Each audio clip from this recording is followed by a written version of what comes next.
Hi friends, ಇವತ್ತಿನ recipe ಬಂದು ಮೆಂತ್ಯ ಬಾತು. ಬನ್ನಿ ಹೇಗ್ ಮಾಡೋದು ಅಂತ ನೋಡ್ಕೊಂಡ್ ಬಂದ್ಬಿಡೋಣ. ಅದಕ್ಕೂ ಮುಂಚೆ ನಮ್ಮ ಚಾನೆಲ್ನ ಸಬ್ಸ್ಕ್ರೈಬ್ ಮಾಡಿಲ್ಲ ಅಂದ್ರೆ ಬೇಗ ಬೇಗ ಸಬ್ಸ್ಕ್ರೈಬ್ ಮಾಡ್ಕೊಂಡ್ಬಿಡಿ. 3 ಸ್ಪೂನ್ ಆಯಿಲ್ ಹಾಕಿದೀನಿ. ಆಮೇಲೆ ಬನ್ನಿ ಇದು ಎತ್ತಿಡಿರುವಂತ ಪಲಾವ್ ಐಟಮ್ ಮಾಡ್ಕೊಳ್ಳೋಣ. 2 ಎಲೆ ಸೋಂಪು ಕಾಳು, ಕಸ್ತೂರಿ ಮೆಂದಿ, ಚಕ್ಕೆ ಲವಂಗ ಎಲ್ಲ ಹಾಕೊಂತ ಇದ್ದೀನಿ.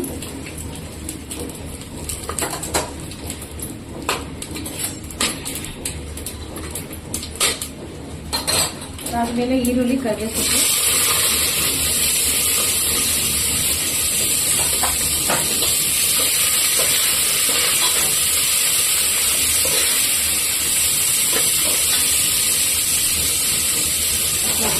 ಈರುಳ್ಳಿ ಡ್ರೈ ಆಗಿದೆ.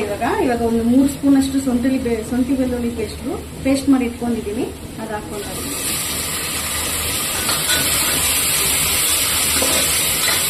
ಇದು ಸ್ವಲ್ಪ ಚೆನ್ನಾಗಿ ಡ್ರೈ ಆದ್ಮೇಲೆ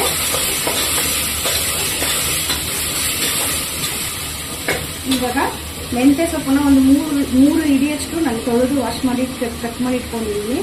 ಇದು ಸ್ವಲ್ಪ ಎಣ್ಣೆನಲ್ಲಿ ಡ್ರೈ ಮಾಡಬೇಕು, ಇಲ್ಲಾಂದ್ರೆ ಕಸರೆ ಬರುತ್ತೆ. ಅದರಿಂದ ಸ್ವಲ್ಪ ಶುಂಠಿ ಬೆಳ್ಳುಳ್ಳಿ ಪೇಸ್ಟ್ ಹಾಕಿದ ನಂತರ ಇದನ್ನ ಸ್ವಲ್ಪ ಚೆನ್ನಾಗಿ ಎಣ್ಣೆನಲ್ಲಿ ಫ್ರೈ ಮಾಡಬೇಕು, ಇಲ್ಲಾಂದ್ರೆ ಕಸರೆ ಬಂದಿರುತ್ತೆ.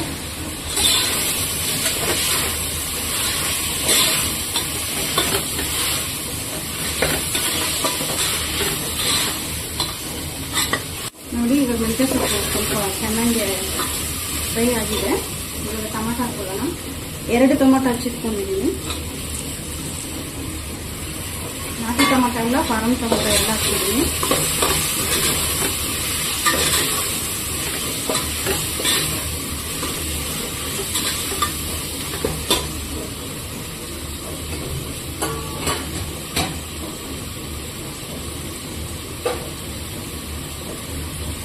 ಸ್ವಲ್ಪ ಬಟಾಣಿ ಹಾಕ್ತಾ ಇದ್ದೀನಿ.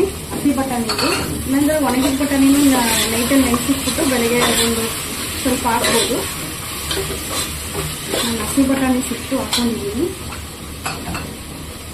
ಇದಾದ್ಮೇಲೆ ಹಸಿಮೆಣಸಿನ್ಕಾಯಿ, ಕೊತ್ತಂಬರಿ, ಪುದೀನ ಪೇಸ್ಟ್ ಮಾಡಿ ಇಟ್ಕೊಂಡಿದ್ದೀನಿ.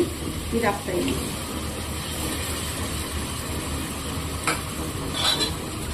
ಹಸಿಮೆಣಸಿನ್ಕಾಯಿ ಹಾಕೊಂಬೋದು, ಇಲ್ಲ ಒಬ್ಬೊಬ್ಬರು ಖಾರ ಪುಡಿನ ಹಾಕೊಂತಾರೆ. ಇಲ್ಲ, ನಾನು ಟೇಸ್ಟಿಗೆ ಹಸಿಮೆಣಸಿನ್ಕಾಯಿ ಹಾಕೊಂಡಿದ್ದೀನಿ.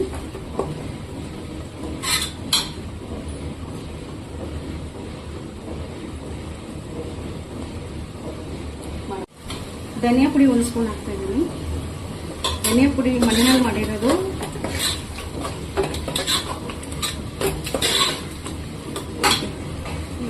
ನೋಡಿ, ಇವಾಗ ಇದು ಗ್ರೇವಿ ತರ ಆಗಿದೆ.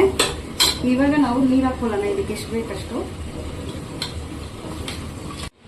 2 ಗ್ಲಾಸ್ ಅಕ್ಕಿಗೆ 4 ಗ್ಲಾಸ್ ನೀರು ಹಾಕಿದ್ದೀನಿ ನಾನು. 1 ಗ್ಲಾಸ್ ಅಕ್ಕಿಗೆ 2 ಗ್ಲಾಸ್ ನೀರು, ಅದಕ್ಕೆ 2 ಗ್ಲಾಸ್ ಅಕ್ಕಿಗೆ 4 ಗ್ಲಾಸ್ ನೀರು ಹಾಕಿದ್ದೀನಿ. ನೋಡಿ, ಇದು ಸ್ವಲ್ಪ ಕುದಿಬೇಕು. ಈ ತರ ಕುದೀತಾ ಇದೆ. ಇವಾಗ ಅಕ್ಕಿ ಹಾಕೊಳ್ಳೋಣ ನಾವು.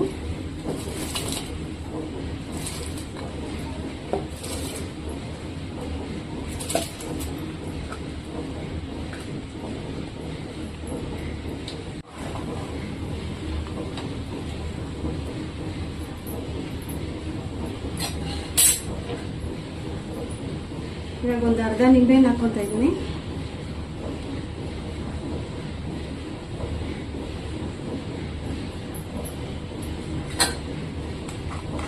ಇವಾಗ ಸ್ವಲ್ಪ ಮಿಕ್ಸ್ ಕೊಟ್ಬಿಟ್ಟು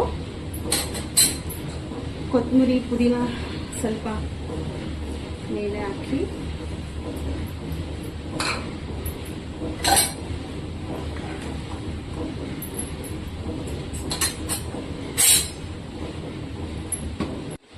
ಇವಾಗ ಸ್ವಲ್ಪ ತುಪ್ಪ ಹಾಕೊಂತ ಇದ್ದೀನಿ, 1 ಸ್ಪೂನ್ ಅಷ್ಟು.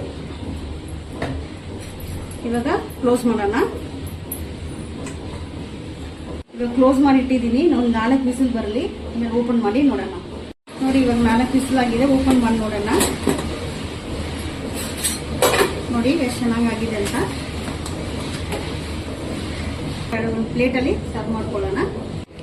ನೋಡಿ ಫ್ರೆಂಡ್ಸ್, ಎಷ್ಟು ಚೆನ್ನಾಗಾಗಿದೆ ಮೆಂತ್ಯ ಬಾತು ಅಂತ. ಅದ್ರ ಜೊತೆಗೆ ನಾವು ಮೊಸರು ಬಜ್ಜಿ ಜೊತೆ ತಿಂತಾ ಇದ್ರೆ ಸೂಪರ್ ಆಗಿರುತ್ತೆ. ನೀವು ಕೂಡ ಟ್ರೈ ಮಾಡಿ ನೋಡಿ. ಇಷ್ಟ ಆಗಿದ್ರೆ ಲೈಕ್ ಮಾಡಿ, ಶೇರ್ ಮಾಡಿ, ಕಮೆಂಟ್ ಮಾಡಿ, ಹಾಗೆ ನಮ್ಮ ಚಾನೆಲ್ನ ಸಬ್ಸ್ಕ್ರೈಬ್ ಮಾಡಿ. ಬಾಯ್ ಬಾಯ್.